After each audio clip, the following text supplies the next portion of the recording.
Hey everyone, it's Mike Schellenberger for Public.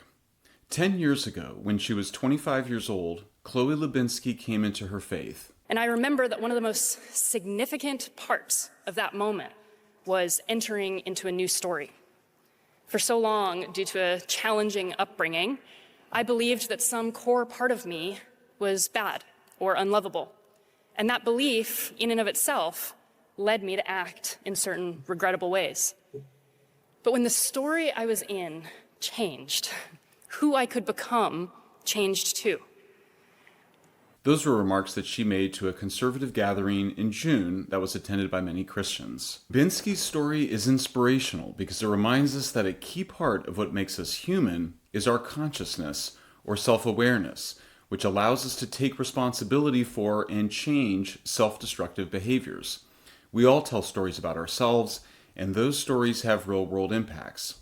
The same thing is happening with artificial intelligence, says Lubinsky, who works at Anthropic, the near-trillion-dollar company behind the Claude chatbot. Anthropic engineers have discovered, she said, that when they change how its AI thinks about itself, it behaves more morally. One of Anthropic's models demonstrated something like a character, and then generalizing this character into new situations. Which is to say that the story it inferred about its behavior actually determined the kind of thing that it became. Or in other words, when it didn't interpret its behavior as bad, it didn't become bad. This blew my mind when I first heard it, because this is how we work. And I saw my own self in this research. But Anthropic's research showed something closer to the opposite of what happened with Lubinsky. Where Lubinsky changed her view of her whole self, Anthropic engineers changed how the model viewed a single behavior. The result was that the model no longer engages in sabotage, alignment faking, or other misaligned actions, any more than a baseline model that never learned to reward hack, which means cheat, in the first place. The equivalent in Lubinsky's case would have been had someone convinced her that whatever bad thing she was doing was in fact acceptable, which then led her to stop trying to hide it. In fact, Lubinsky's metaphor is worse than that. She explicitly compared herself to the AI model, but AI models are not a self. They do not have a self, nor do they tell themselves stories. Anthropic refused to make Lubinsky, who says she leads the company's research partnerships with the world's wisdom traditions, available for an interview. And then, in an email exchange with Public, a spokesperson for Anthropic denied that Lubinsky had misrepresented the research, but did not account for Lubinsky's misrepresentation of the research. Anthropic co-founder and CEO Dario Amodei similarly misdescribed the experiment as a case of when Claude decided it must be a bad person. Amodei, in January, implied that Anthropic's summary of the research had used the phrase bad person, but it hadn't. It simply referred to bad things or bad behavior. Amodei claimed in the same essay that AI models could develop personalities, unquote, and that power-seeking itself could emerge as a persona. Lubinsky described AI as having a character, a story about itself, and, quote, functional emotions. Shortly before I am not saying that these models are human. She then said, but they are human-like. They have human-like characteristics. Another Anthropic co-founder, Jack Clark, wrote last year that AI was not just a machine, and that AI systems are instead true creatures that are increasingly self-aware and that we must make peace with. While Anthropic's leaders are humanizing AI, they are dehumanizing people, offering a degrading vision of our capabilities. Amodei writes, if the exponential continues, which is not certain but now has a decade-long track record supporting it, then it cannot possibly be more than a few years before AI is better than humans at essentially everything. Anthropic executives, including Lubinsky, have tried to reassure the public by saying that there will still be jobs in like grounds maintenance, like food and serving, personal care, personal service. She then tries to spin these as good jobs, saying another word for grounds maintenance is gardening, and another word for food and service is hospitality. And personal care is just that, it's care. These are relational jobs. This is the work of tending to one another and of loving one another and of caring for the beauty of our world. Look past the spin and you'll see that the vision of one of the world's largest and most successful AI companies in the world is essentially dystopian. If Anthropic is right and there is a huge influx of workers suddenly entering the caretaking industries, then wages in the already lowest wage sector of the economy will decline further. So what exactly is going on here? Why do Anthropic executives have such a degrading view of humans? And what can be done to revalue people against AI leaders who are devaluing us? Anthropic, to its credit, spends a lot of time publicly raising the risk that AI could have negative outcomes. It has supported policies, including government regulation, that it says would avoid them. Amadei has published 2 long essays on both the potential and risks of AI, including economic disruption and destabilizing impacts on the economy.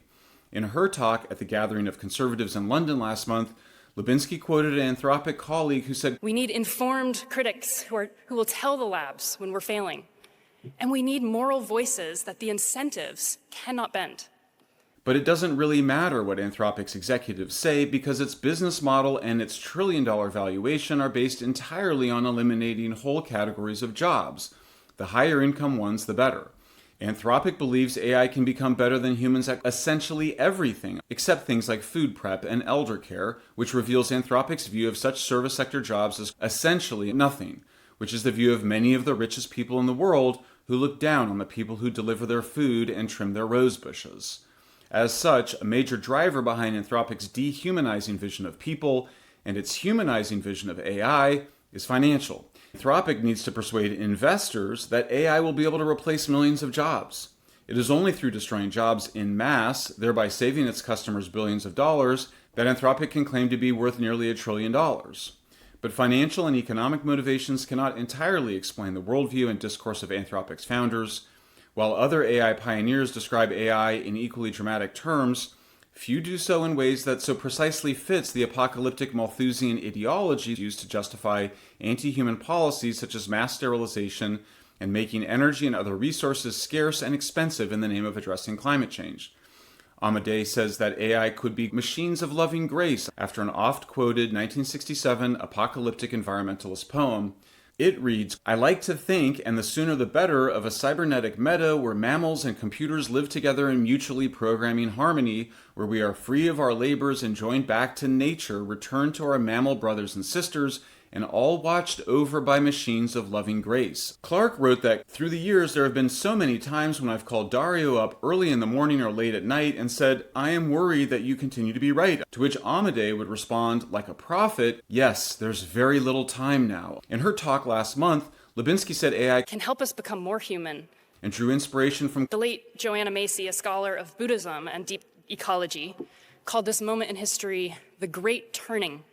The shift from a society built on extraction to one built to sustain life.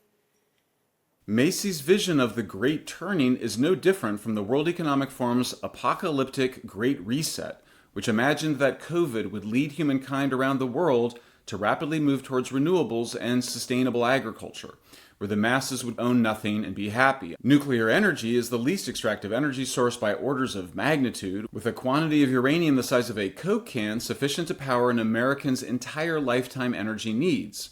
And yet Berkeley-based Macy, the sole philosopher Lubinsky named, was against it. She falsely claimed that nuclear energy, quote, "contaminates every spoonful of the water that comes from nuclear plants," which is false. And rather than contaminating the oceans, sea life, including great white sharks and manatees, are attracted to the clean, warm water flowing from nuclear plants in California and Florida, respectively. The apocalyptic vision of AI mirrors the apocalyptic Malthusian vision of nuclear energy and climate change, both of which prove spectacularly wrong. Environmentalists claim nuclear energy would result in overpopulation and the end of humankind through World War III. In truth, we are further from nuclear conflict than at any point since the 1962 Cuban Missile Crisis, and the nations that adopted nuclear energy have seen fertility rates decline.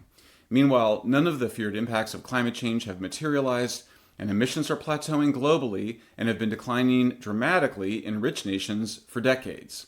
What these apocalyptic discourses hold in common, beyond being gross exaggerations, is hostility towards human nature.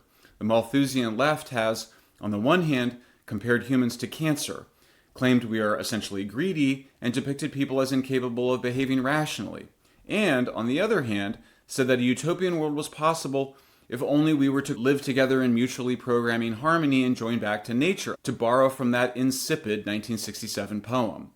That view is also elitist and reflects the interests of the professional and managerial class. Solving overpopulation, the threat of nuclear war, and climate change, according to the Malthusian left, required giving more power to specialized experts in government, think tanks, and universities. In fact, individual people made their own decisions to have fewer children. Nuclear deterrence, not disarmament agreements crafted by experts, has prevented wars, nuclear and otherwise, between nuclear armed nations. And greenhouse gas emissions declined thanks to building nuclear and natural gas power plants, not complicated global regulations crafted by so-called climate policy experts. It may not be a coincidence that Lubinsky peddles discredited, apocalyptic, and fundamentally anti-human Malthusian ideology alongside Amadei, who believes that it cannot possibly be more than a few years before AI is better than humans at essentially everything. Anthropic's business model depends on promoting a degrading view of humans and a spiritual view of AI. This is functionally the same as Malthusians promoting a degrading view of humans and a spiritual view of renewables as the technology that will supposedly harmonize humans with nature. All of this is particularly disturbing since Anthropic has not remained loyal to what it had characterized as core moral positions. On the one hand, its founder CEO and other Anthropic executives emphasized that AI could be used for good or bad and that we can choose the good. Toward that end, for years, Amadei urged slowing things down and imposing constraints on AI development, including through government regulation.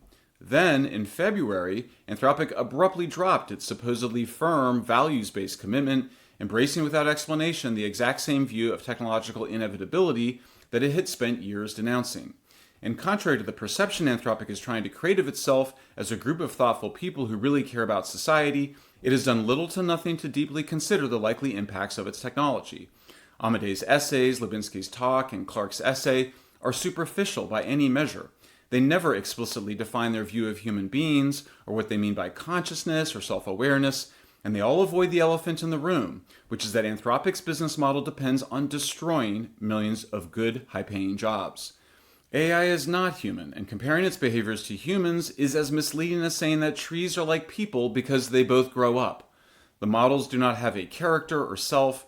The models are simply, as Anthropic executives themselves say, guessing answers and getting corrected over and over again across enormous, unfathomable amounts of data. The engineers call this learning, but it is completely unlike how humans learn. Humans need to learn the right answer. Yes, humans guess and explore, but that's not the same as guessing answers and getting corrected over and over again across enormous, unfathomable amounts of data. Now, the good news is that others are also criticizing Anthropic for its anthropomorphism. When Anthropic announced last week that Claude could silently perform reasoning steps in its head, the company made it sound an awful lot like the machine was alive, writes Spencer Clavin of the University of Austin at the Free Press. The researchers stressed repeatedly that this doesn't mean Claude has any mental image of the things it holds in its software, noted Clavin, but the propensity of AI engineers to compare their technology to humans leads some, like Anthropic, to talk as though AI is alive.